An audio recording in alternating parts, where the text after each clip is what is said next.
Good morning, students. Myself, Kosa teacher from Paras English High School. Today, I will teach you Standard 9, Subject Hindi, Chapter number 16. भारतीय संस्कृति में गुरु शिष्य संबंध। संस्कृति में इसके लेखक के नाम हैं आनंद शंकर माधवन। श्री आनंद शंकर माधवन का जन्म केरल प्रदेश के केवलन जिले में हुआ। डॉक्टर जाकिर हुसैन के संपर्क में आने से हिंदू मुस्लिम के मधुर संबंधों के पक्षधर बन गए। महात्मा गांधी के भारत छोड़ो आंदोलन में भी माधवन जी का सक्रिय सहभाग रहा। जेल में रहकर हिंदी भाषा का अध्ययन किया। जेल से छूटकर आप भारत भ्रमण को निकल पड़े और बाद में बिहार में मंदार विद्यापीठ की स्थापना की। सन 1984 में आध्यात्म मिशन और सन 1985 में शिवधाम अभिनव शिक्षा नगरी की स्थापना की। अब आप तीनों संस्थाओं के संचालक हैं। मलयालम तथा तमिल दोनों ही भाषाओं पर पूर्ण अधिकार होने के बावजूद आपने हिंदी साहित्य में सृष्टि की। आपके विषय में दार्शनिकता, आधुनिकता एवं आध्यात्मिकता का बाहुल्य है। बिखरे हीरे, अनल सलाका, हिंदी आंदोलन, आमंत्रित मेहमान, आरती, उषा, संजीवनी आदि आपकी प्रमुख रचनाएं हैं। आमंत्रित मेहमान बिहार राष्ट्रीय भाषा परिषद द्वारा पुरस्कारकृत है। आनंद शंकर माधवन का जन्म कहाँ हुआ? केरल के प्रदेश केवलन जिले में हुआ। और फिर वो आनंद शंकर माधवन जो है डॉक्टर जाकिर हुसैन के संपर्क में आने के बाद हिंदू मुस्लिम के मधुर संबंधों उनके अंदर बांधे गए। महात्मा गांधी के भारत छोड़ो आंदोलन में भी माधवन जी का सक्रिय भाग रहा। महात्मा गांधी ने जब भारत छोड़ो आंदोलन चालू किया था उसमें भी इन्होंने भाग लिए। जेल में रहकर भी इन्होंने हिंदी भाषा का अध्ययन किया और जेल से छूटने के बाद भारत भ्रमण पर निकल पड़े और बाद में बिहार में मंदार विद्यापीठ की स्थापना की। सन 1984 में आध्यात्म मिशन और सन 1985 में शिवधाम अभिनव शिक्षा नगरी की स्थापना की। और तीनों संस्थाओं के संचालक हैं। यानी क्या बिहार में विद्यापीठ बनाई और फिर 84 में आध्यात्म मिशन और 85 में शिवधाम, यानी तीनों संस्थाओं के क्या थे? संचालक थे। मलयालम तथा तमिल दोनों ही भाषाओं पर पूर्ण अधिकार, यानी उनको मलयालम और तमिल दोनों ही भाषा उनके आती थी और उस पर उनका पूरा कंट्रोल होता।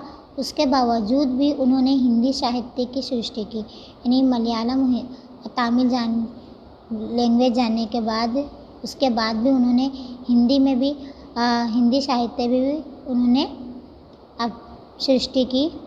आपके विश्व में दार्शनिकता, आधुनिकता एवं आध्यात्मिकता का बाहुल्य है।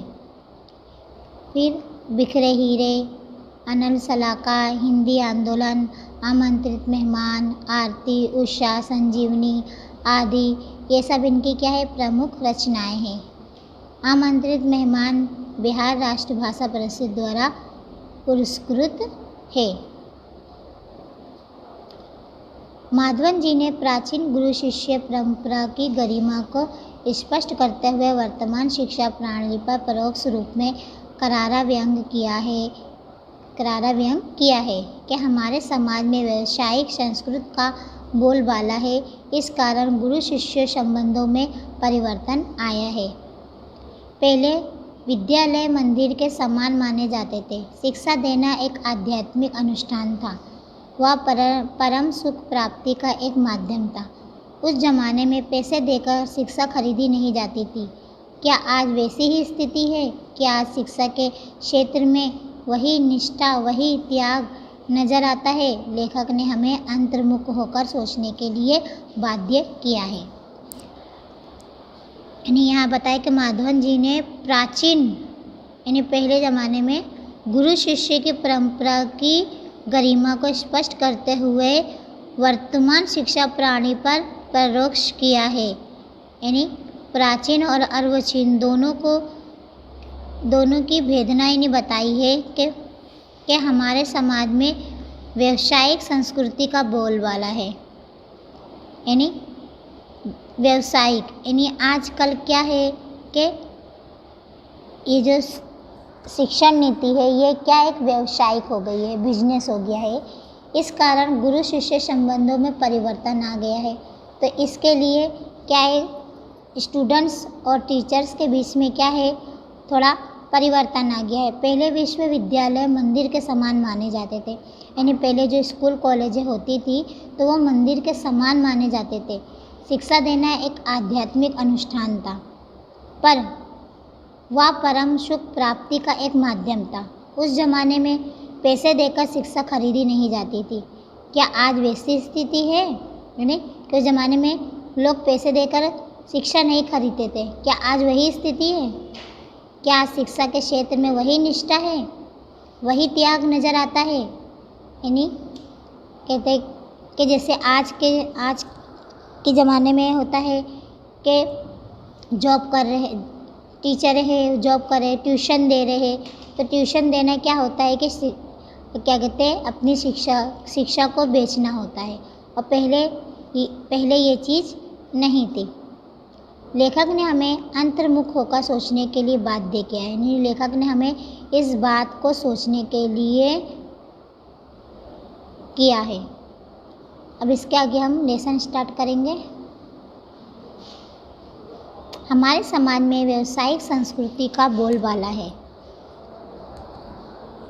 इसी कारण गुरु शिष्य संबंधों में परिवर्तन आया है। पहले विद्यालय मंदिर के समान माने जाते थे।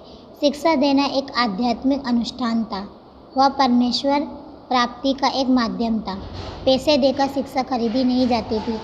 आज स्थिति बिल्कुल बदल गई है और अब शिक्षण कार्य पेट पालने का साधन बन गया है। क्या हमारे समाज में व्यावसायिक संस्कृति का बोलबाला, यानी व्यावसायिक संस्कृति यानी जिस चीज़ में इंसान का बिजनेस हो उसका बोलबाला है। इसी कारण गुरु शिष्य के संबंधों में परिवर्तन यानी चेंजेस आ गए हैं।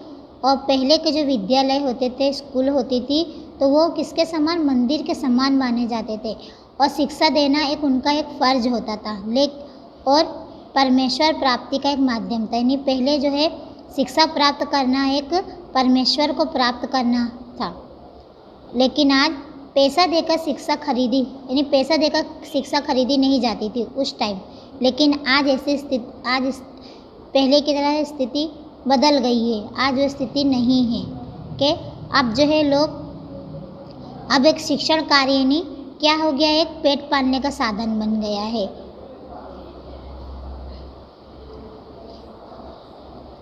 जिसे भारतीय संस्कृति कहा जाना चाहिए वह आज भारतीय मानसिक स्थिति में क्रियाशील नहीं।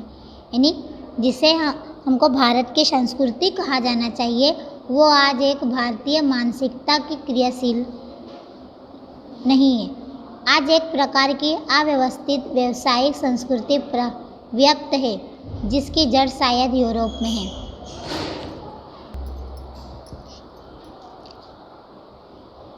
यानी आज एक प्रकार की अव्यवस्थित और व्यावसायिक संस्कृति व्याप्त हो गई है। व्याप्त यानी गायब हो गई है, जिसकी जड़ शायद यूरोप में है। भारतीयों के सार्वजनिक व्यवहार में गुरु शिष्य संबंध का भी तद्दन रूप परिवर्तन हो गया है। यहाँ गुरु वेतन भोगी नहीं होते थे और ना शिष्य को ही शुल्क देना पड़ता था। यानी भारतीयों के सार्वजनिक व्यवहार में गुरु शिष्य के जो संबंध है उसमें परिवर्तन आ गया है कि यहाँ गुरु वेतन भोगी नहीं होते थे। वेतन यानी जो हमारी मेहनत यानी जो ट्यूशन फीस वगैरह लेते हैं वो वेतन, कि यहाँ पे गुरु जो है वेतन भोगी नहीं होते थे और ना ही शिष्य को कुछ देना पड़ता था।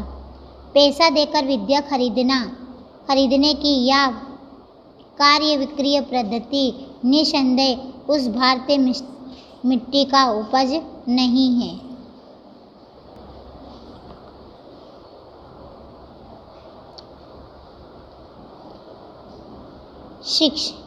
शिक्षालय एक प्रकार के आश्रम अथवा मंदिर के समान थे। यानी पहले ज़माने में जो शिक्षालय जो एक प्रकार के क्या है, आश्रम और अथवा मंदिर के समान थे। गुरु को साक्षात परमेश्वर ही समझा जाता था। यानी गुरु को जो है साक्षात क्या है, परमेश्वर ईश्वर ही समझा जाता था।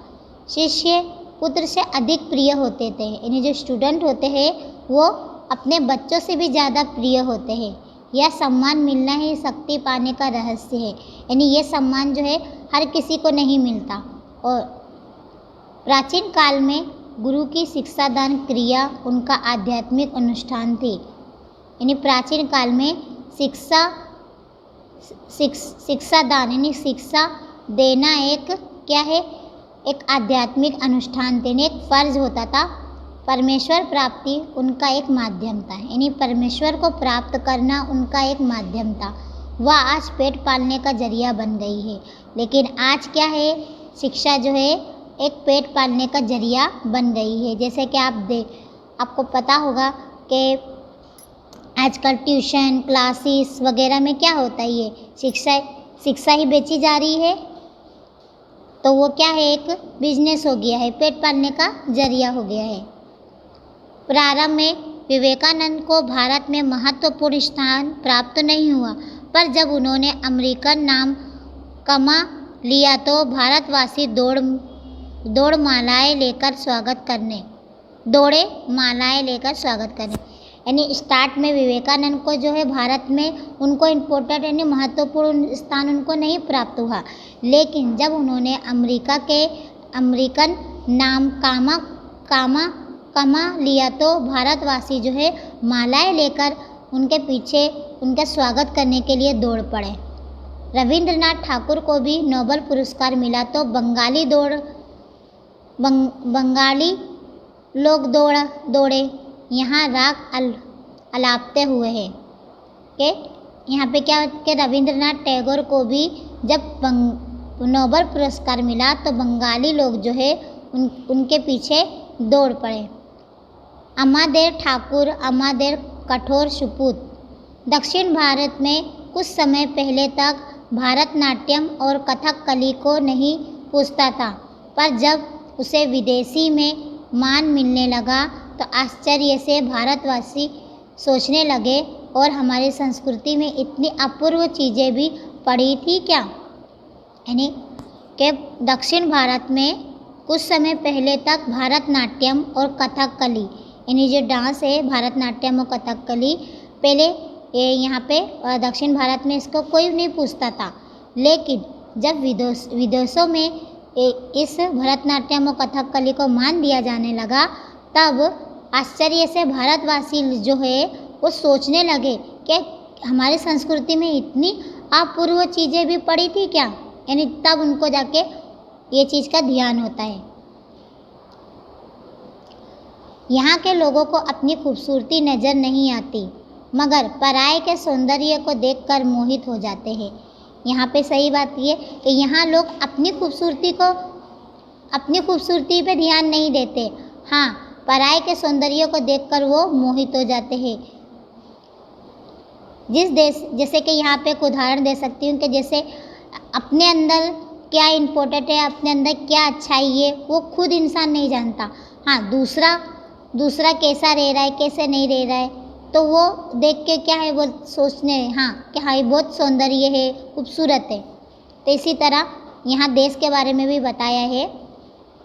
जिस देश में ज्ञान पाने के लिए मैक्स मूलर ने जीवन भर प्रार्थना की, उस देश के निवासी आज जर्मनी और विलायत जाना स्वर्ग जाने जैसा अनुभव करते हैं। कि जिस देश में ज्ञान पाने के लिए मैक्स मुलर ने अपनी पूरी लाइफ यही प्रार्थना की और उस देश के निवासी आज जर्मनी और विलायत जाना स्वर्ग जाने जैसा अनुभव करते हैं। यानी कि जिस देश में खुद अगर वो ज्ञान प्राप्त हो सकता है, लेकिन लोग जो है विलायत और जर्मनी जाना यानी एक स्वर्ग जाने जैसा वो अनुभव करते हैं। ऐसे लोगों को प्राचीन गुरु शिष्य संबंधों की महिमा सुनाना गधे को गणित सिखाने जैसा व्यर्थ प्रयास ही हो सकता है।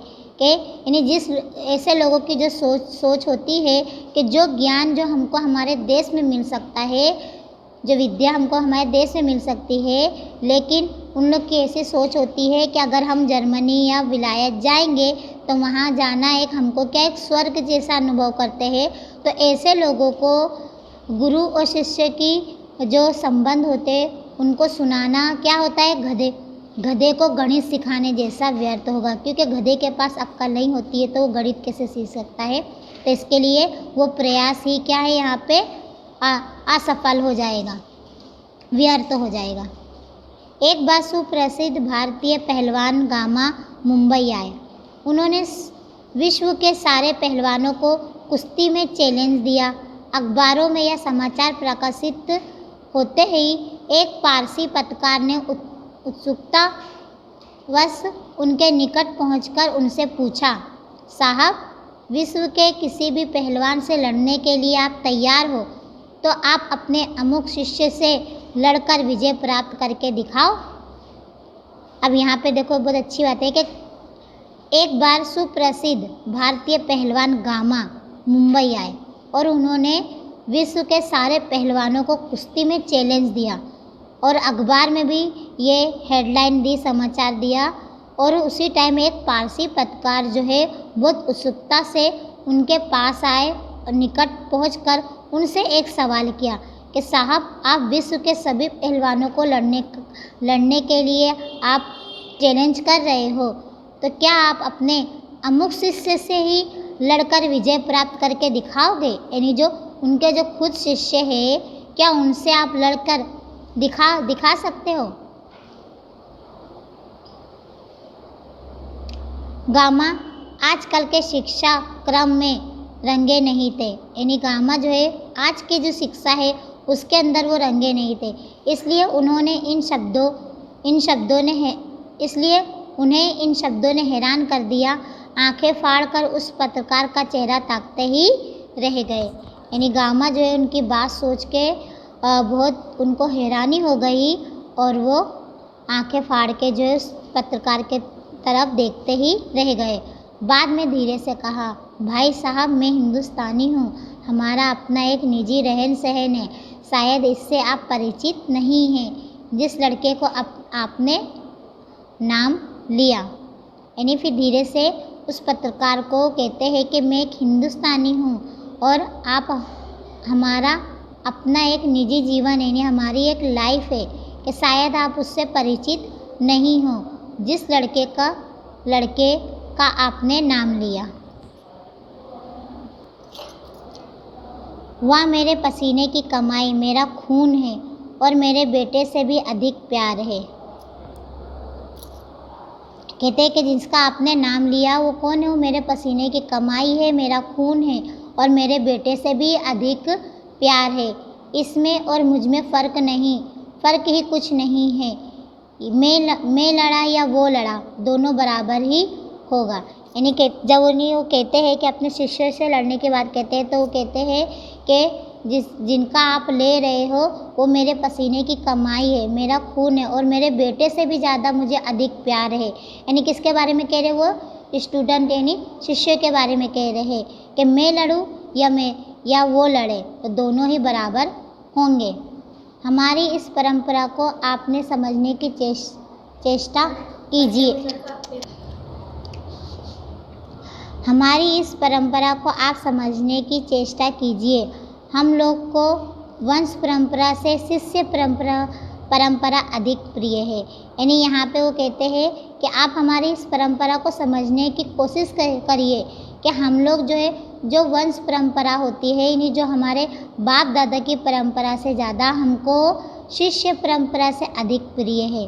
ख्याति और प्रभाव में हम सदा यह सोचते हैं कि हम अपने शिष्यों से कम प्रभावी रहे, यानी हम ये सोचते हैं कि हम अपने शिष्यों से कम प्रभावी रहे, यानी हम यही चाहेंगे कि संसार में जितना नाम मैंने कमाया उससे कहीं अधिक मेरे पिता कमाए। मुझे लगता है आप हिंदुस्तानी नहीं, यानी यहाँ पे वो कहते हैं कि हम ये चाहेंगे कि संसार में हमने जितना नाम कमाया उससे ज़्यादा जो है हमारे शिष्य, यानी हमारे स्टूडेंट्स जो है वो नाम कमाए। शायद आप जानते नहीं हो कि हिंदुस्तानी क्या होते हैं। भारत में गुरु शिष्य संबंध का वह भव्य रूप आज साधुओं, पहलवानों और संगीतकारों में थोड़ा बहुत ही सही पाया जाता है।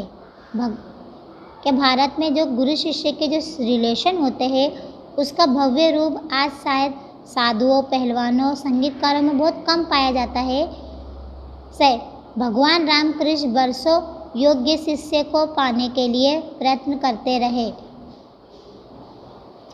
उनके जैसे व्यक्ति को भी उत्तम शिष्य के लिए रो रो कर प्रार्थना करनी पड़ी थी, यानी भगवान रामकृष्ण जो है वर्षों योग्य शिष्य को पाने के लिए, अच्छे शिष्य को पाने के लिए उन्होंने भी बहुत कोशिश करी और उनके जैसे व्यक्ति को भी अच्छा शिष्य पाने के लिए रो रो कर प्रार्थना करनी पड़ी थी। इसे समझा जा सकता है कि एक गुरु के लिए उत्तम शिष्य कितना महंगा और महत्वपूर्ण है, यानी इस बात से ये हम अंदाज़ा लगा सकते हैं कि एक गुरु के लिए अच्छा स्टूडेंट्स होना बहुत इम्पोर्टेंट होता है।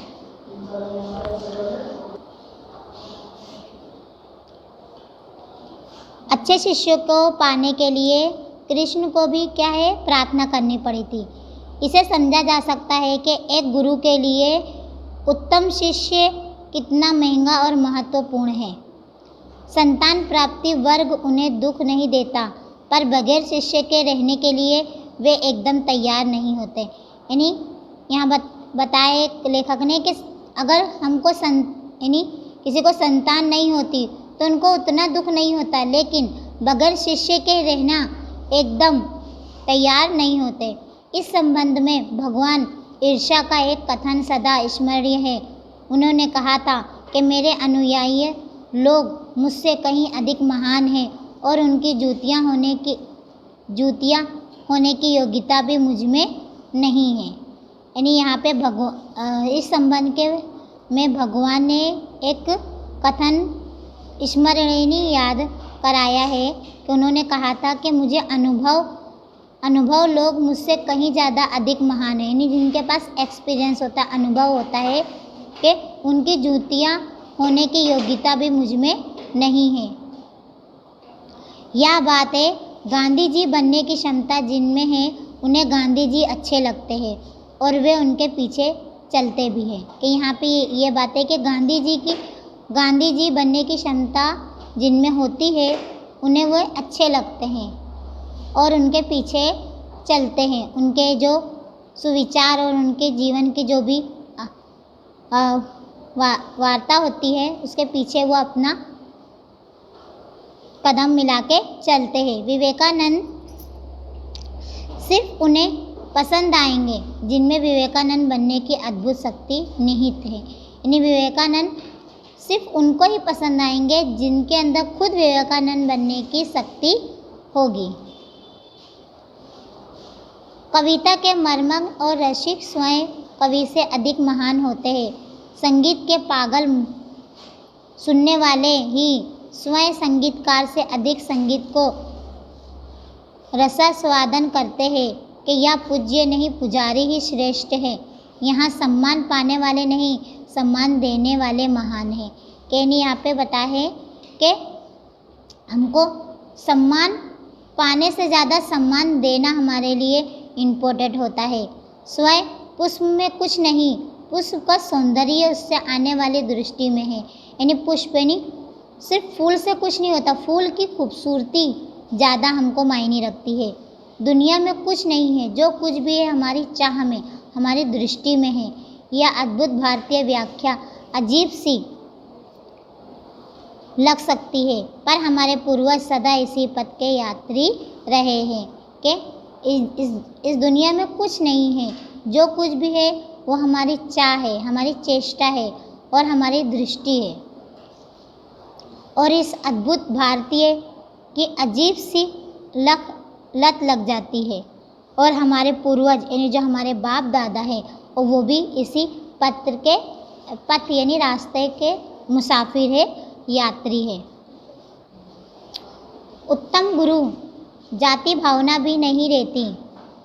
उत्तम गुरु में जाति भावना यानी जैसे कि छोटा बड़ा, हिंदू मुस्लिम, यानी गुरु जो होते हैं कि वो अपने शिष्यों के प्रति कोई जाति भावना नहीं रखते कि ये ऊंच नीच जात भेदभाव, ऊंच नीच का भेदभाव, और हिंदू मुस्लिम धर्म का, उनके लिए सिर्फ शिष्य ही होते हैं, चाहे वो कोई भी हो। कितने ही मुसलमान पहलवानों के हिंदू चेले हैं, यानी बहुत से ऐसे मुसलमान पहलवान हैं जो हिंदू के चेले भी हैं, और संगीतकार के मुसलमान शिष्य रहे हैं। और जो संगीतकार होते हैं यानी उनके शिष्य कौन रहे? मुसलमान रहे हैं। यहाँ परख गुणों की साधना और प्रतिभा की होती है, भक्ति और श्रद्धा की ही कीमत है। यहाँ पे परख जो है, हमारे अंदर जो गुण होते हैं उसकी यहाँ पे इम्पोर्टेंट बताया है। यहाँ पे धर्म से रिलेटेड कोई चीज़ नहीं होती।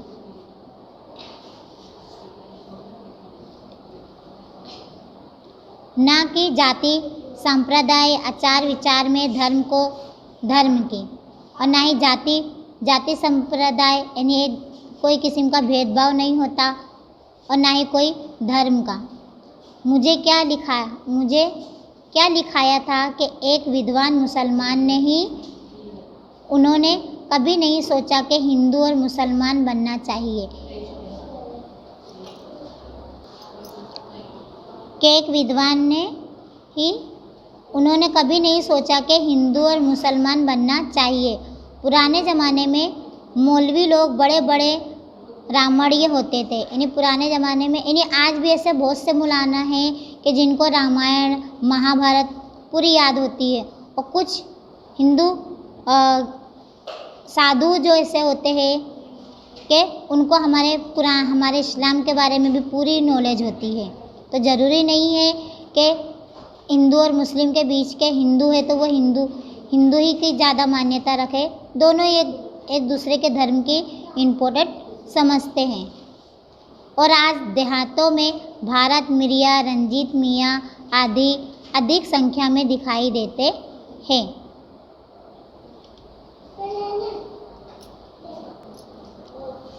आज के गुरु भी सिर्फ सेवा लेने में ही चतुर है, देने में नहीं। यानी आज के जो टीचर्स होते हैं वो खाली सेवा लेने में ही ज़्यादा चतुर होते हैं, देने में नहीं होते।